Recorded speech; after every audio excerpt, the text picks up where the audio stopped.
Close your eyes and imagine the cradle of civilization, where the Tigris and Euphrates rivers carved the fertile plains of ancient Mesopotamia.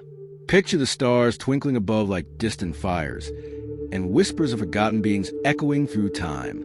Who were the Anunnaki, these enigmatic figures etched into Sumerian clay tablets, said to have descended from the heavens? Were they mythical gods shaping human destiny, or something far more extraordinary? Alien visitors seeding our world with knowledge and strife? Their story challenges everything we think we know about our origins, blending divine lore with hints of extraterrestrial intervention that even echo in the pages of the Bible. Prepare to uncover truths hidden for millennia, truths that might redefine your understanding of creation itself. Subscribe to the channel, and I'll ask God to bring all the good things into your life. As the moon rises high over the ancient city of Ur, casting a silvery glow on the winding rivers that cradle this birthplace of humanity, let yourself drift back through the veils of time. It's a warm, still night in the land once known as Sumer, around 4000 BCE, and the air is thick with the scent of damp earth and blooming reeds along the water's edge. You find yourself walking barefoot on the soft, alluvial soil, the ground still warm from the day's relentless sun. The Tigris and Euphrates murmur softly in the distance, their waters life-giving arteries that have nourished this cradle of civilization for generations. But tonight, there's an undercurrent of mystery in the air, a subtle hum that seems to vibrate from the very stars above. You approach the city gates, massive structures of sun-baked mud bricks, their surfaces etched with protective incantations and symbols that ward off evil spirits. The walls rise imposingly, fortified not just against human invaders, but against the whims of the gods themselves. As you slip through a shadowed archway, the streets unfold before you. Narrow alleys winding between humble homes, each one constructed from the same earthy bricks, sealed with sticky black bitumen to keep out the floods that periodically reclaim the land.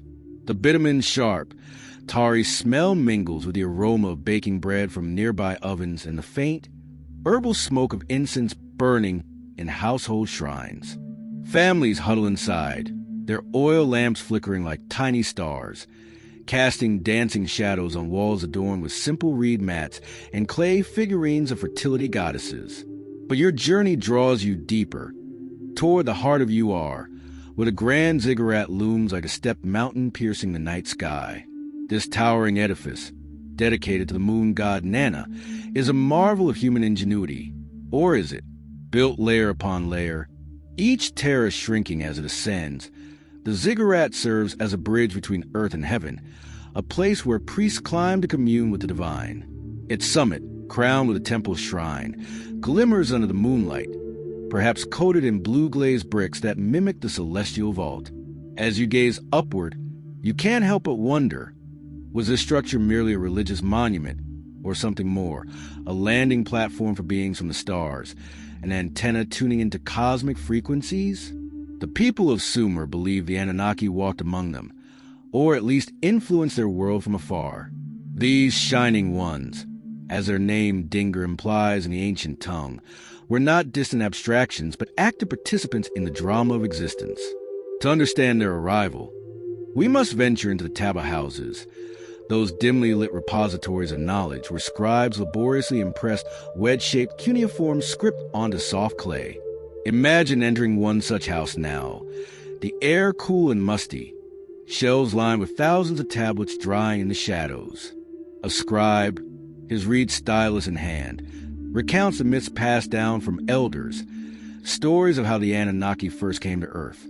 According to the earliest Sumerian texts, like the Enuma Elish, the Babylonian creation epic that draws from even older Sumerian roots, the universe began in chaos, a swirling primordial sea where fresh and salt waters mingled to birth the first gods.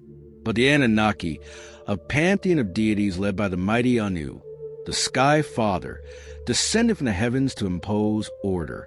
Were these descents metaphorical, poetic flourishes by ancient poets to explain the stars' movements, or literal journeys, spacecraft piercing the atmosphere, as some modern theorists propose?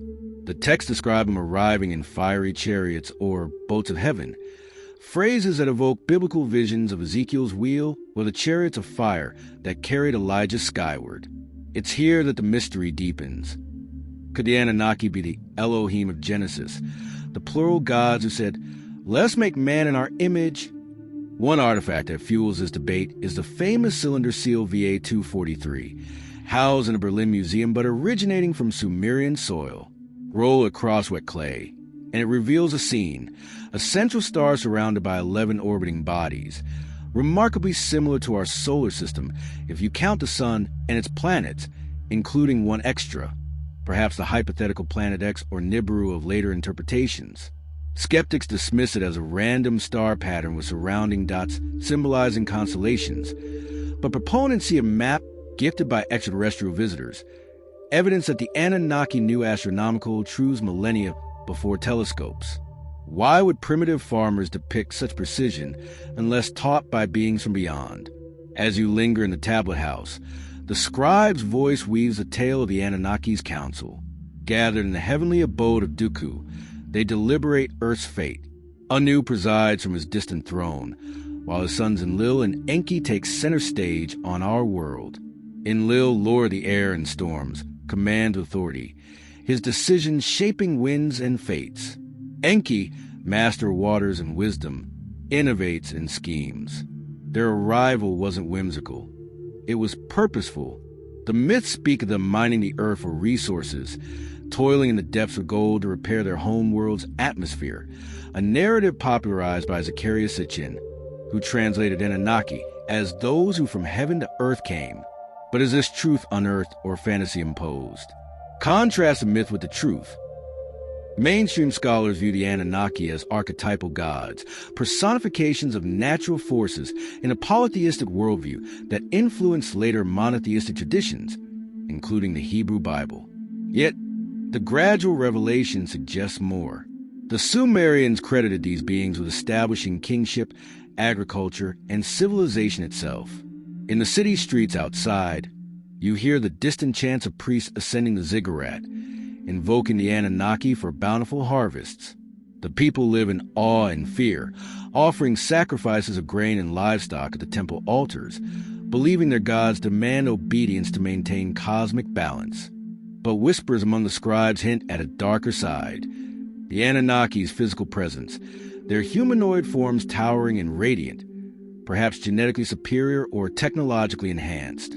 Some texts describe them as flesh and blood entities who eat, drink, and procreate, much like the Greek gods or the biblical watchers who descended to take human wives. The arrival marked not just creation but intervention, a pivotal moment where divine or alien hands molded clay into life. As the night deepens, the city's sounds fade, the lowing of cattle, the splash of oars in canals, leaving only the stars as witnesses to these ancient secrets. Venturing further into the narrative, consider how the Anunnaki's descent parallels biblical accounts of heavenly visitors. In Genesis, angels come to earth, sometimes as messengers, sometimes as agents of change. The Anunnaki, too, are messengers of fate, their council deciding to alleviate their own labors by creating servants. The Igigi, lesser gods, first toiled in the mines and fields, digging canals to irrigate the parched land. Their rebellion echoes of fallen angels' discontent in apocryphal texts like the Book of Enoch. Tired of endless drudgery, they strike, forcing the high gods to innovate.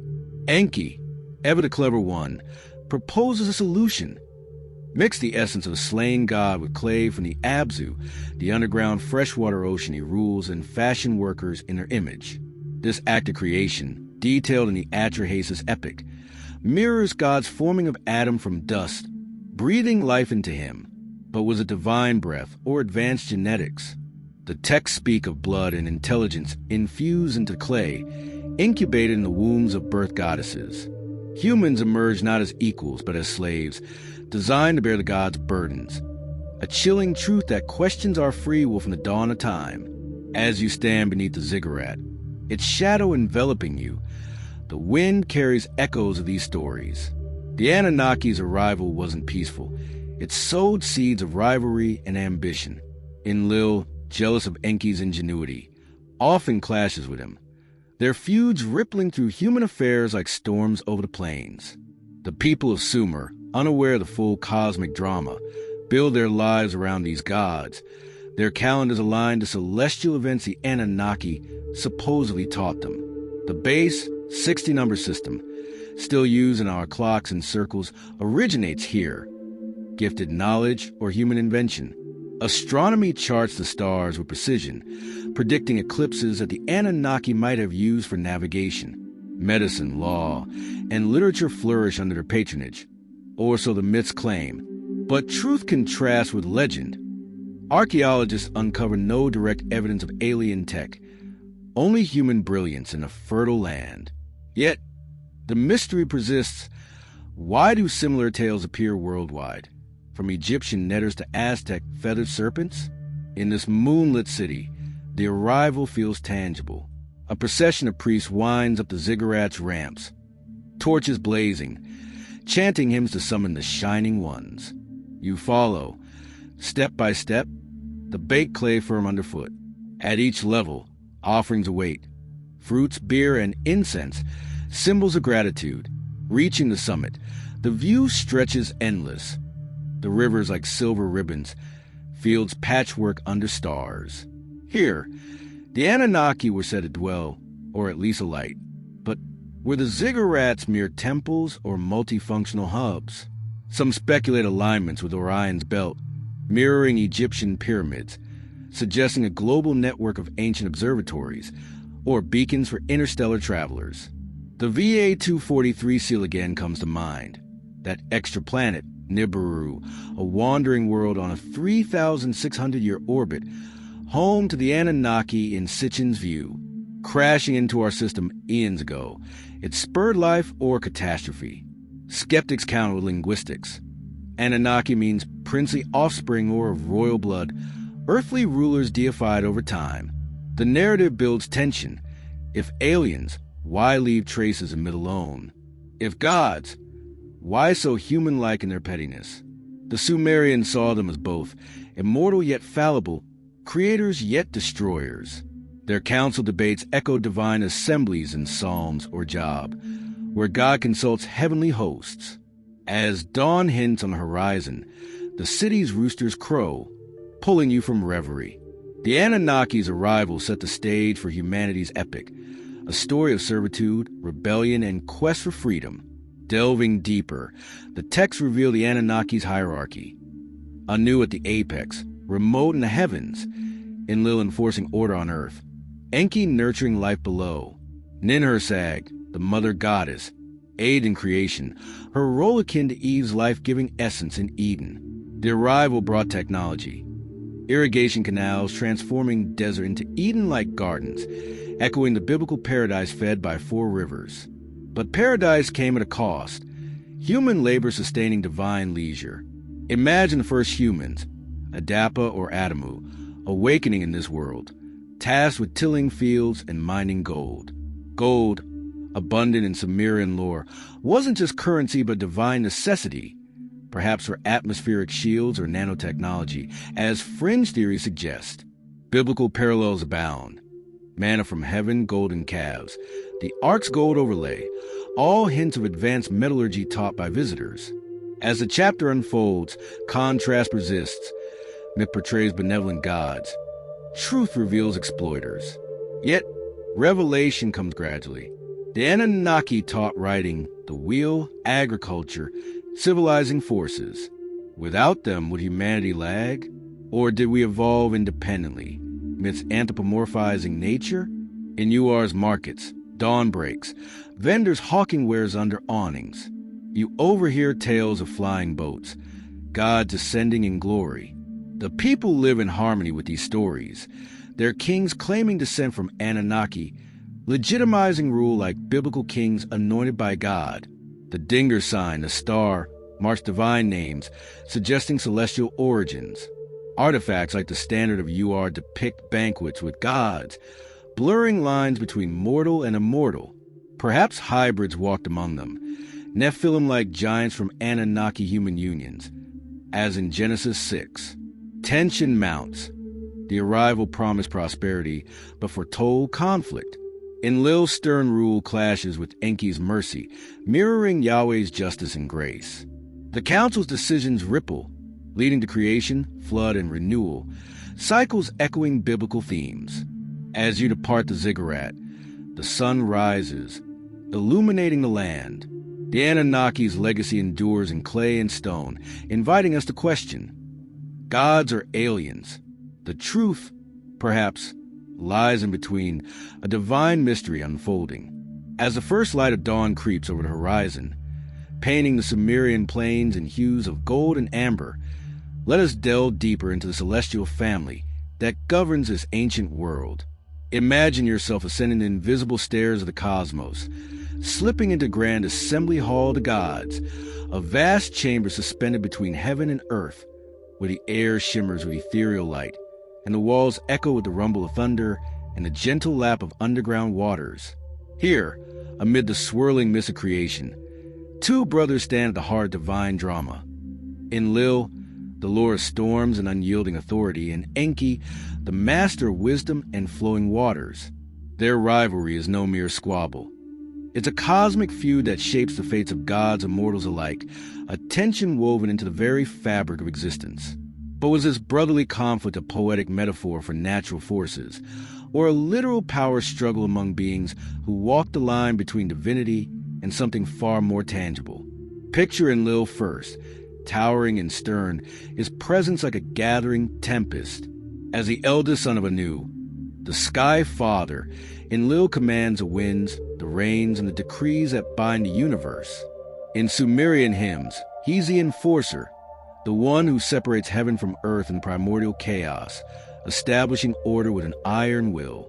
His voice booms like thunder, and his decisions are final, often harsh, reflecting the unpredictable fury of storms that could nourish fields or devastate villages. Contrast him with Enki, the clever innovator, dwelling in the Abzu, the sweet underground waters that symbolize fertility and hidden knowledge. Enki is the trickster, the engineer of life, always one step ahead with his ingenuity. Where Enlil demands obedience, Enki offers solutions, his mind a labyrinth of secrets and schemes. Their sibling dynamic mirrors human families, amplified to godly proportions. Enlil, the strict patriarch, and Enki, the rebellious genius, forever clashing over control and creation. This rivalry pulses through the myths, a gradual unveiling of power plays that challenge our understanding of the divine. In one tale, etched on clay tablets from Nippur, Enlil claims kingship over the earth, assigning domains to the gods, while Enki subtly undermines him, fostering life in ways that defy rigid order. Scholars debate the depth of their enmity. Some, like Thorkild Jacobson, argue there's scant evidence of outright hostility in pure Sumerian texts, suggesting later Akkadian influences amplified the drama. Yet, in stories like the Enuma Elish, their conflict erupt.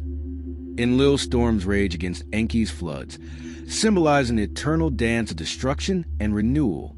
Was this myth a way for ancient priests to explain seasonal changes, or truth disguised, evidence of advanced beings vying for dominance on a young planet? At the core of their disputes lie the Me, those enigmatic tablets of destiny, physical embodiments of cosmic laws that govern everything from heroism to craftsmanship. Imagine them as glowing artifacts, inscribed with cuneiform runes, held in the temple of Eridu under Enki's watchful eye. The Me aren't abstract concepts. They're tangible objects, passed like heirlooms among the gods. In the myth of Inanna and Enki, the goddess of love and war tricks Enki into surrendering these decrees during a drunken banquet, stealing them to empower her city of Uruk. Each Me represents a facet of civilization. The art of writing, the crown of kingship, even the secrets of lovemaking and warfare. Enlil covets them for their power to enforce order, while Enki uses them to innovate, bending rules to his will. Contrast the myth with historical truth. Archaeologists see the Me as symbolic of Sumer's cultural gifts, like the base 60 system or irrigation techniques, attributed to divine inspiration. But proponents of alternative views, like Zacharias Sitchin, interpret them as advanced technology, data chips from extraterrestrial visitors programming human society. Critics, however, dismantle this, Sitchin's translations are flawed, turning me from divine ordinances into sci-fi gadgets, ignoring linguistic context. The revelation builds, with me holy edicts or alien blueprints, guiding humanity from savagery to cities. As tensions simmer in the divine council, the lesser gods, the Ijiji, enter the stage, their story a pivotal turn in the narrative. These younger deities, servants to the mighty Anunnaki, toil endlessly in the myths, digging canals, mining the earth, and building the grand ziggurats that the landscape. For eons, they labor under Enlil's command, their backs bent in the scorching sun and shadowy depths. The Atrahasis epic, an Akkadian poem from around 1800 BCE, paints a vivid picture. The Ijiji, exhausted after 40 years of drudgery, or 3,600 in some interpretations, symbolizing vast cycles, rebel in a cosmic strike. They surround Enlil's palace at night, torches blazing, demanding relief from their burdens. "We have put a stop to the digging," they cry, their voices a chorus of defiance echoing through the heavens. Enlil, furious, calls the council, fearing chaos. This uprising isn't just labor unrest. It's a challenge to the hierarchy, revealing the gods' own vulnerabilities. They tire, they complain, they need sustenance like mortals. Here, the contrast sharpens. Myth portrays the Ijiji as divine underlings, perhaps stars or heavenly hosts in astronomical allegory, while fringe theories cast them as enslaved aliens, mining gold for atmospheric repairs on their homeworld, Nibiru. Sitchin popularized this, claiming the Anunnaki arrived 450,000 years ago, using Ijiji as workforce until rebellion forced a new plan. But academic scrutiny reveals mistranslations. Ijiji means those who watch, not spacemen, and their toil symbolizes a natural world hardships before human agriculture. The gradual revelation stirs unease. If gods would rebel, what does that say about their perfection? Biblical echoes resonate. The watchers of Enoch, fallen angels who defy heaven, mirroring the Ijiji's discontent. Enki, ever the mediator, proposes a radical solution amid the crisis. In the dimly lit Abzu, his watery domain bubbling with creative energy, he suggests creating a substitute workforce. Humanity.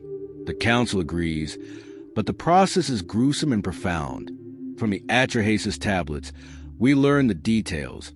Enki and the mother goddess Ninhursag, or Mami, select a slain god, Weila, leader of the Ijiji revolt, as the template. They mix his blood, his temu, essence or intelligence, with clay from the earth, kneading it like dough. 14 birth goddesses incubate the mixture, gestating for 10 months until first humans emerge, crying like newborns. These Lulu, primitive workers, are engineered for labor, their forms humanoid but infused with divine spark to understand commands. Visualize the scene. Ninhursag, the Lady of the Mountain, molds the clay with skilled hands, her incantations weaving life into mud. Enki slits the god's throat, his blood dripping into the mix, symbolizing sacrifice for creation. The wombs of the goddesses swell, and after labor pains, 7 males and 7 females are born, paired to multiply. Humans are thus positioned as servants, toiling in gardens and mines to relieve the gods. But implications linger. Was this benevolent gift or engineered servitude? The texts chillingly note humans as bearing the yoke, designed for endless work, their lifespan limited to prevent overpopulation. Echoes in Genesis are uncanny. God forms Adam from dust, breathing life, in a garden where toil follows disobedience. The rib of Adam birthing Eve parallels the birth goddesses. The forbidden knowledge tempts like Enki's later gifts. Scholars see shared roots. Mesopotamian tales influencing Hebrew scribes during Babylonian exile. Contrast myth with truth. No archaeological proof of bioengineering, yet DNA's complexity fuels speculation. Sitchin's view of genetic manipulation by aliens faces backlash. His Sumerian reads ignore grammar, turning gods into astronauts without evidence. Yet, the mystery persists.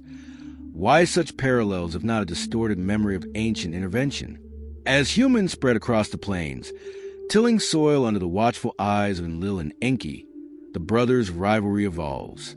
Enki champions his creations, teaching crafts via the me, while Enlil views them warily, their noise a future annoyance. The creation act binds gods and men in uneasy alliance, a revelation that change ripples from divine discord. In temple rites, priests recount these tales, offering beer to statues, invoking balance. Deeper still, the Emmy's role in creation. Enki uses them to encode human roles, farming, herding, building, mirroring biblical mandates to subdue Earth. Rivalry flares when Enlil accuses Enki of overstepping, but Enki's wit prevails, saving his works. Ijiji, relieved, ascend to heaven, their rebellion a catalyst for our existence. Tension mounts as populations grow, foreshadowing floods, but for now, humanity thrives in servitude's shadow. Enki's solution, brilliant yet binding, questions free will. Were we made in image or for image? The sun climbs higher, warming the land where gods once walked, their legacies in every furrow and canal. As the midday sun beats down on the fertile Mesopotamian plains, casting shimmering waves of heat over the canals and fields, let us turn our gaze upward to the monumental structures that pierce the sky like fingers reaching for the divine. Imagine yourself at the base of the great ziggurat of Uar. Its massive terraces stacked like a colossal staircase, baked bricks glistening with the residue of bitumen that seals them against the elements. The air hums with the distant chants of priests and the low murmur of worshippers ascending its ramps, each step a pilgrimage toward the heavens. This is no ordinary temple. It's a sacred axis mundi, a bridge between a mortal realm and the abode of the Anunnaki. But as we climb these ancient steps together, whisper by whisper, layer by layer, a deeper mystery unfolds. Was a ziggurat merely a house for gods, a place of ritual and administration, or something far more enigmatic, a technological marvel disguised as architecture, perhaps an antenna tuned to cosmic signals or a launch pad for visitors from the stars? Feel the rough texture of the sun-warmed bricks under your palms as you ascend, the incline steep but purposeful, designed to elevate both body and spirit. At each level, pause to absorb a view. Below, the city sprawls like a living tapestry, with marketplaces bustling, artisans hammering copper tools, and farmers guiding oxen through irrigated groves. The ziggurat's name, Anunnaki in Babylon, meaning house of the foundation of heaven and earth, hints at its role as a cosmic connector. Sumerian texts describe it as the dwelling place of the Anunnaki, where Enlil or Nan would descend to receive offerings of bread, beer, and incense. Priests, clad in linen robes, perform rituals at the summit shrine, invoking the Shining Ones to bless the land with fertility and ward off chaos. Yet, contrast the spiritual interpretation with alternative truths. Modern theorists like those inspired by Eric von Daniken see alignments with constellations such as Orion, suggesting the ziggurats mirrored stellar patterns for navigation or energy harnessing. Could these step pyramids, predating Egypt's by centuries, have served as beacons for extraterrestrial craft, their flat tops ideal for landings, or as observatories channeling starlight into divine revelations? The gradual revelation builds as we reach higher terraces. Archaeological digs reveal the ziggurat's multifunctional nature, not just religious centers but administrative hubs, with storerooms for grain and ledgers of taxes etched in clay. Kings like Uar-Nammu, who rebuilt Uar ziggurat around 2100 BCE, claimed divine mandate from the Anunnaki, their inscriptions boasting of restoring the bond between heaven and earth. But whispers of alien tech persist. Some speculate the bitumen coating, derived from natural seeps, insulated against electromagnetic pulses, or that the structure's precise orientations amplified signals from distant worlds. Skeptics counter with authority. These were human feats, engineered with ramps and levers, symbolizing the 7 planetary spheres in Mesopotamian cosmology, a ladder to the gods much like Jacob's dream in Genesis, where angels ascend and descend a heavenly stairway. The Bible's Tower of Babel, often linked to Babylon's Anunnaki, echoes this ambition, humanity striving to reach the divine, only to be scattered by confusion. Was Babel a distorted memory of ziggurat hubris, or a veiled account of Anunnaki intervention to curb human ascent. As we crest the summit, the wind whispers secrets of cataclysm, carrying us into the heart of the great flood narrative that forever altered this world. Descend now into the Epic of Gilgamesh, that timeless poem inscribed on 12 tablets from Nineveh's library, dating back to around 2100 BC in its oldest forms. Here, the Anunnaki's wrath boils over. Humanity, once created as dutiful servants, has multiplied unchecked their noise, perhaps clamor, overpopulation, or moral decay, disturbing Enlil's rest.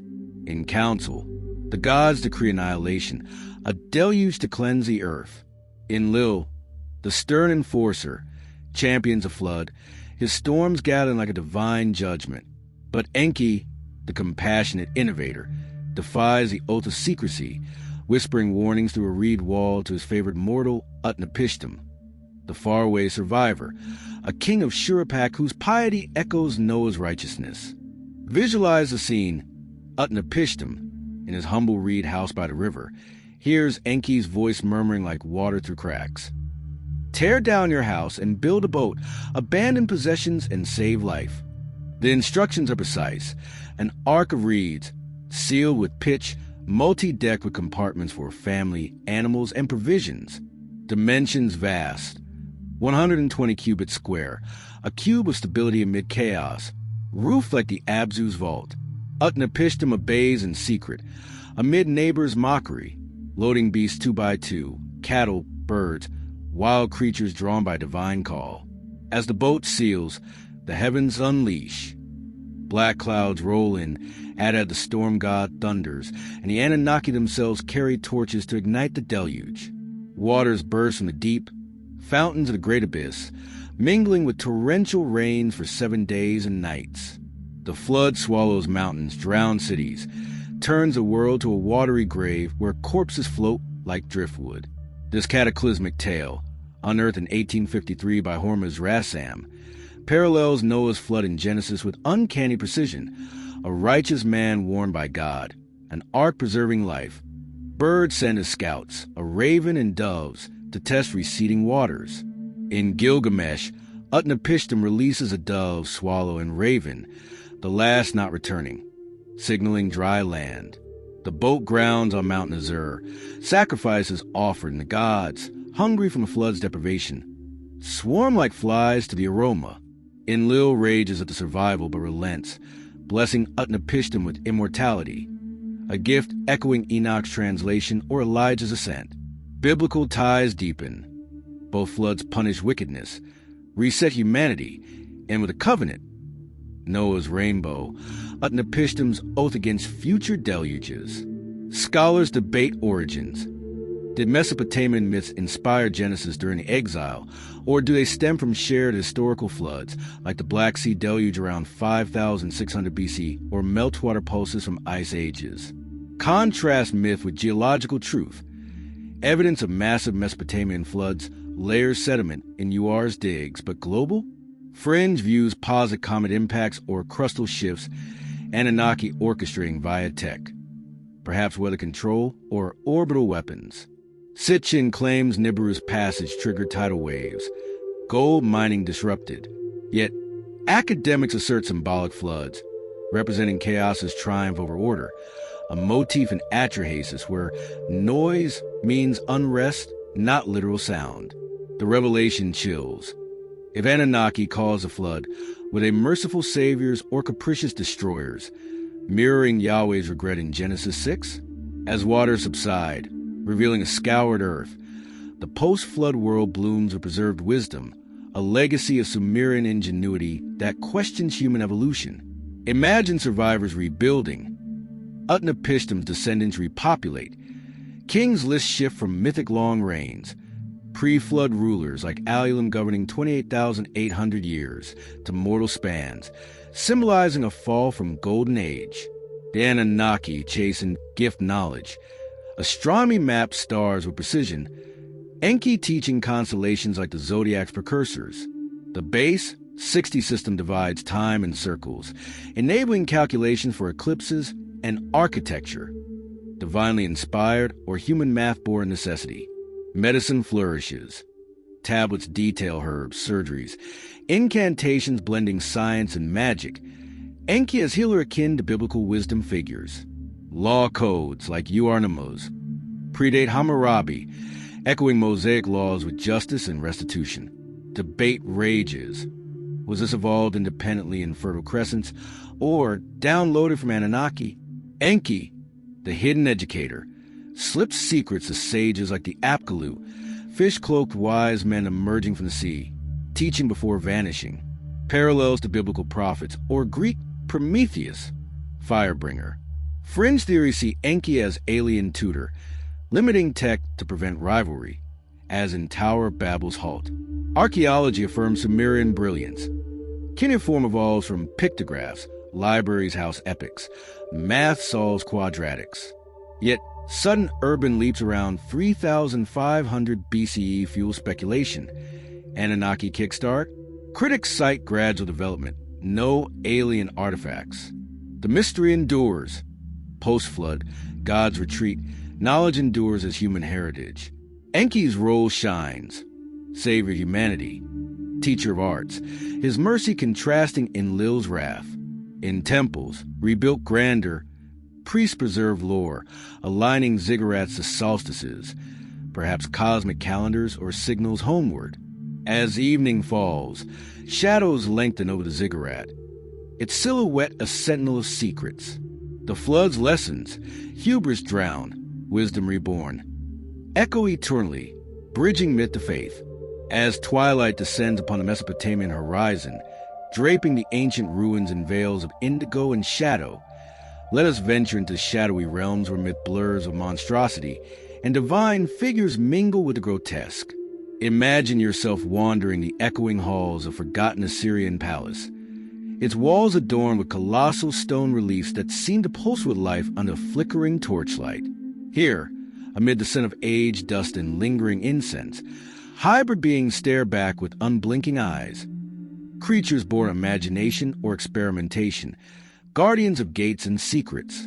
The Lamassu, majestic and terrifying, stand sentinel, a bull's body rippling with muscle, eagle's wings folded in readiness, and a human head crowned with horned headdress, its beard curled in regal spirals.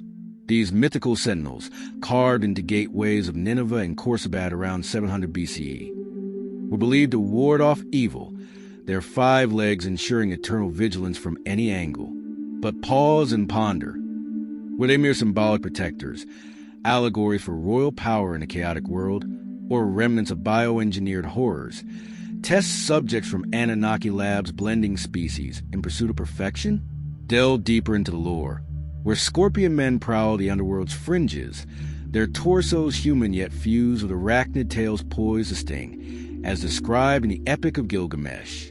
These Akrabwamalu guard the sun god Shamash's mountain gates, their venom a metaphor for death's inevitability, or perhaps a literal defense mechanism engineered for divine strongholds. Then there are the Apkallu, sage-like fishmen emerging from the sea's depths, cloaked in scales with bird heads or fully Piscean forms, bearers of wisdom to early kings. In Sumerian seals and Babylonian texts, these 7 sages, sent by Enki before the flood, teach arts like writing and metallurgy, then retreat to the Abzu, contrast the myth with archaeological truth. These figures adorn palace walls as apotropaic symbols, warding chaos much like biblical cherubim guarding Eden. Yet, gradual revelation stirs unease. The Enuma Elish epic speaks of Tiamat birthing monsters for war against the gods, serpents filled with venom, roaring dragons, and hybrid abominations slain by Marduk, their corpses forming the world. Were these creatures poetic flourishes for natural disasters, or echoes of genetic tampering? Anunnaki experiments blurring life's boundaries, akin to the Nephilim giants in Genesis, offspring of heavenly sons and earthly daughters?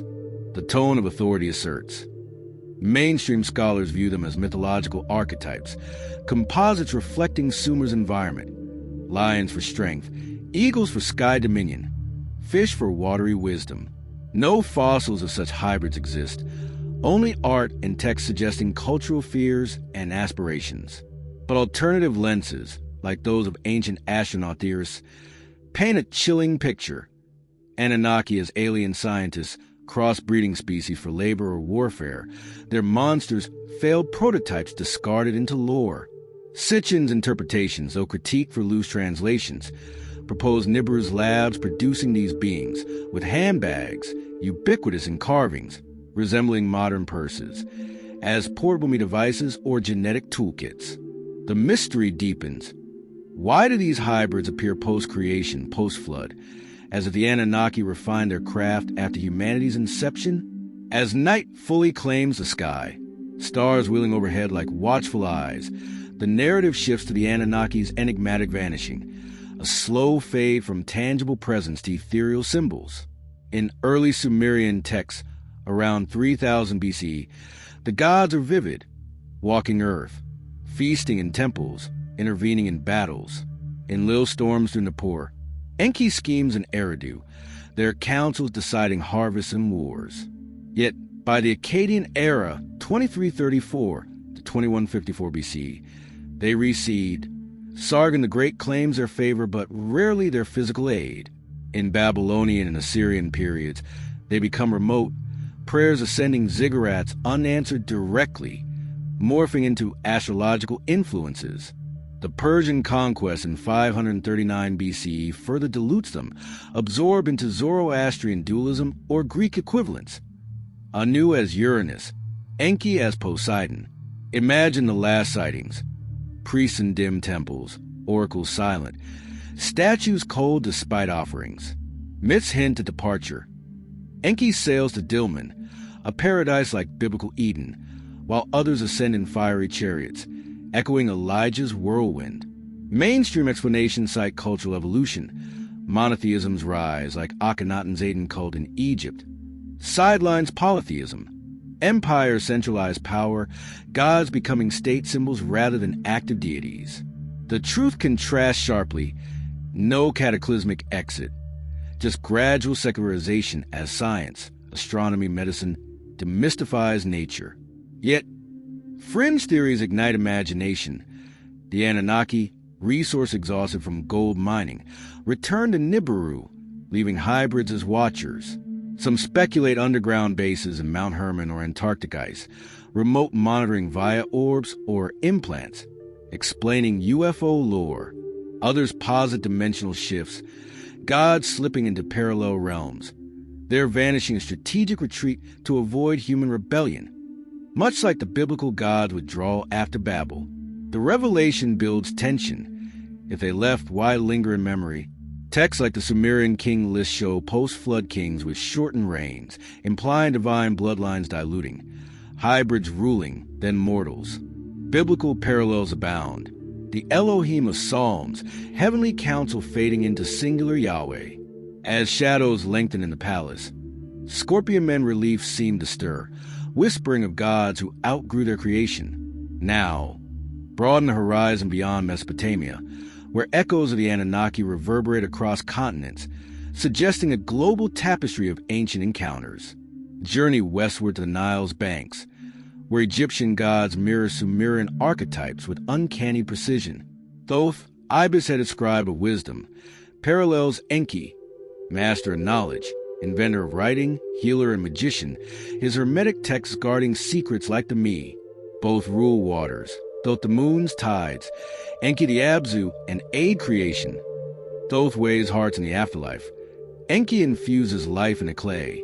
Osiris, dismembered and resurrected. Echoes slain gods in human genesis, while Anubis jackal guardian. Kin to the massive hybrids. Debates rage. Diffusion via trade routes. Sumer influencing Egypt around 3100 BCE, or independent myths from shared human psyche. Yet, pyramid alignments match ziggurats, both stellar gateways, perhaps universal blueprints from visiting Anunnaki, rebranded locally. Cross oceans to ancient India, where Vedic hymns sing of floods and survivors akin to Utnapishtim. Manu, worn by a fish avatar, Vishnu, echoing Enki's aquatic form, builds a boat to preserve life amid deluge, towed by the fish to Himalayan peaks. Post-flood, he repopulates, much like Noah. The Puranas describe Amanas, Flying chariots of gods, blazing like Anunnaki's heavenly boats, waging aerial wars with energy weapons. Devis and Azura's rival, like Enlil and Enki, their councils deciding cosmic fates. Handbags appear in carvings, gods clutching them as in Sumer, ritual buckets for holy water, say scholars, or tech devices for creation, counter theorists. Contrast: independent evolution in Indus Valley, or ancient migrations carrying tales from Mesopotamia post-2000 BC invasions. Further afield, Mesoamerican shores beckon with Quetzalcoatl, the feathered serpent, teacher of arts, bringer of maize, exiled across seas like Enki's journeys. Aztec myths tell his flood warnings, pyramid temples aligning the stars, hybrids like centaurs and folklore. Mayan Popov mirrors creation, gods mixing maize dough with divine essence, failed attempts yielding monkeys before humans. Worldwide, handbags puzzle. Anatolian Göbekli Tepe pillars, 9,500 BC, show them, predating Sumer, suggesting older origins. Peruvian Nazca lines, Easter Island Moai, all hint at sky gods descending, teaching, then vanishing. The global parallels challenge isolation. Carl Jung's archetypes explain universal floods as subconscious fears, but precise motifs, warning saviors, arcs, rainbows, suggest a fusion or actual events, perhaps Pleistocene cataclysms around 12,000 BC, memories encoded in myth. Anunnaki as proto-gods, their stories spreading with human migration, or literal visitors seeding cultures. As dawn hints, palace reliefs fade to silhouettes, hybrids eternal guardians of truths. The Anunnaki's echoes span Earth, inviting wonder. One myth, many faces, or visitors touching all. As the stars begin to fade into the soft glow of a modern dawn, let us bridge the chasm between ancient clay tablets and the buzzing screens of the day, where the Anunnaki shadows stretch into contemporary debates and digital myths. Imagine yourself in a dimly lit study, surrounded by towering bookshelves crammed with tomes on archaeology, astronomy, and the occult, the air thick with the scent of aged paper and fresh coffee. Outside, the world hums with a ceaseless flow of information, podcasts dissecting ancient texts, forums alive with heated arguments, and videos promising to unveil forbidden knowledge. Here, in the 20th and 21st centuries, the Anunnaki have been resurrected not as gods descending in fiery chariots, but as extraterrestrial enigmas, their stories reinterpreted to the lens of science fiction and skepticism. But as we sift through these modern layers, a profound question emerges. Are these interpretations bold revelations peeling back history's veil, or elaborate fictions built on shaky translations, fueling a cultural phenomenon that blurs fact and fantasy? Trace the revival back to the early 1900s, when archaeologists like Leonard Woolley unearthed UR's treasures, including tablets that sparked global fascination with Sumer. Yet, it was a post-World War II era, amid atomic anxieties and space race dreams, that ignited the Anunnaki's modern metamorphosis.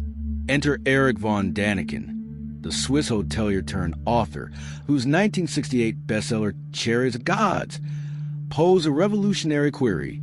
Were ancient gods actually astronauts? Von Däniken wove Sumerian myths into a tapestry of alien visitations, citing ziggurats as landing pads and cylinder seals as star maps. His book, translated into dozens of languages and selling millions, challenged academia's grip on history, suggesting the Anunnaki as spacefarers engineering humanity for gold mines on a depleted planet. Contrast this with scholarly dismissal. Von Däniken's evidence, like the VA-243 SEAL solar system, was debunked as a star with random orbs, not planets. His theories riddled with selective readings, ignoring cultural context. Yet, the gradual revelation captivated. In an age of Apollo missions, why not envision gods as cosmonauts, their fiery rockets matching biblical pillars of fire? Building on this, Zacharias Sitchin, a self-taught Sumerologist born in 1920, amplified the narrative with his 1976 book, The 12th Planet. Drawing from his interpretations of cuneiform, Sitchin claimed the Anunnaki hail from Nibiru, an undiscovered planet on a 3,600-year elliptical orbit, arriving 450,000 years ago to mine Earth's gold for atmospheric repairs. Humans, he argued, were genetically engineered slaves, blending Anunnaki DNA with Homo erectus via Enki's labs, a sci-fi spin on the Atrahasis epic. Sitchin series, spanning 12 books, popularized terms like Anunnaki as those who from heaven to earth came, his translations turning Shem from name or Highward into rocket ship. Imagine poring over his diagrams. Nibiru's gravity perturbing our system, causing floods and ice ages. The Anunnaki's rivalries mirroring Enlil and Enki's feuds. But here's the stark contrast. Linguists like Michael S. Heiser shredded Sitchin's work, noting Anunnaki means princely seed or offspring of Anu, not aliens, and Shem never implies vehicles in context. Sitchin's Hebrew background biases reads, ignoring Sumerian grammar. No peer-reviewed support exists for Nibiru, astronomers confirming no such planet lurks. The revelation unsettles. Was Sitchin a decoder of truths or a masterful storyteller? His Earth Chronicle is more fanfiction than fact, yet inspiring a generation to question official histories? The momentum surged with the History Channel's Ancient Alien series, debuting in 2009 and running over 200 episodes, transforming fringe ideas into mainstream entertainment. Hosted by Giorgio Tsoukalos with his iconic hair, the show dissects artifacts like the Baghdad Battery as Anunnaki tech, handbags as power sources, and Vimanas as their aircraft. Episodes link Sumer to global sites, Peru's elongated skulls as hybrid evidence, Easter Island's Moai carved by laser tools, positing a unified ancient alien theory. Ratings soared, spawning memes and conventions, but academics fired back. The battery was likely a ritual vessel, not electric. Handbags held mundane buckets for libations, as cuneiform clarifies. Skeptic Jason Colavito's books like The Cult of Alien Gods trace the genre to 19th century fiction, accusing it of Eurocentric bias, diminishing non-Western achievements by crediting aliens.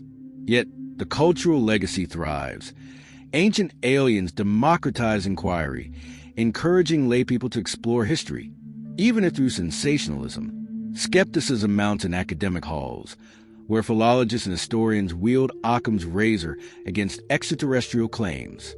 Consider the VA-243 Selenu. Berlin Museum experts identified the central star as Shamash, the sun god, surrounded by 11 symbols for lunar months or zodiac precursors, not planets. Pluto wasn't known, undermining solar system maps. Dinger signifies divinity via star determinative, not shining ones from space. Mistranslations abound. In Atrahasis, human noise means overpopulation disrupting divine rest, not literal racket. The flood a seasonal metaphor or memory of 2,900 BC Euphrates burst, evidenced by silt layers in Shurapak. Biblical scholar Mark E. Smith argues Mesopotamian influence on Genesis is cultural exchange, not alien blueprints. Elohim's plurality reflects royal we, not pantheons. Confirmation bias plagues proponents, cherry-picking anomalies while ignoring vast contradicting corpora. The tone of authority here is clear. Sumerians were innovative humans.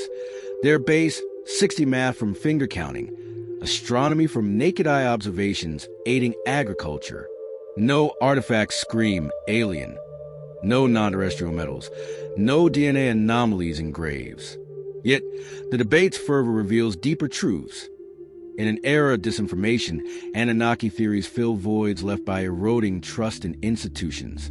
Pop culture amplifies this. Films like Prometheus, 2012, depict engineers as godlike aliens seeding life, their ships crashing into myths. Stargate, 1994, cast Egyptian gods as parasitic extraterrestrials with Stargate portals, echoing ziggurat gateways.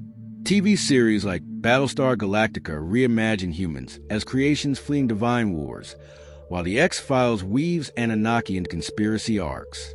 Video games thrive on it. Assassin's Creed features precursor races like ISU, ancient gods with tech relics. Mass Effect has Protheans as watchful ancients.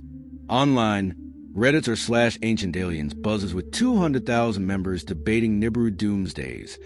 Prophesied collisions in 2003, 2012, 2017 all fizzled. Tied to reptilian overlords, a David Extaple blending Anunnaki with shapeshifters ruling elites.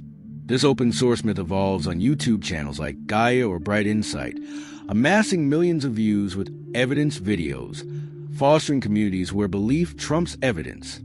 Cultural impact extend to music. Bands like Meshuggah reference Sumerian lore and lyrics, and art with Anunnaki-inspired tattoos symbolizing awakening. But warnings echo. Such theories risk pseudo-history, undermining indigenous narratives by attributing achievements to outsiders, a colonial echo. As skepticism debates enthusiasm, consider the middle ground. Anunnaki as psychological archetypes, Jungian shadows of human ambition and fear, their stories cautionary tales of power's perils. Or, perhaps, distorted histories of early rulers deified, their descents migrations from highlands.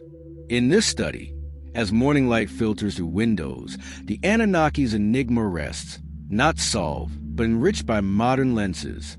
Their legacy, whether divine, alien, or human, reminds us history is a mirror reflecting our quest for origin and meaning. If this video has moved you or made you think, please share it. It might be just what someone else needs to hear. If you enjoyed this content, subscribe and click the bell so you don't miss our next videos, where we'll explore the stories of other biblical characters and the valuable lessons they teach us. See you in the next video.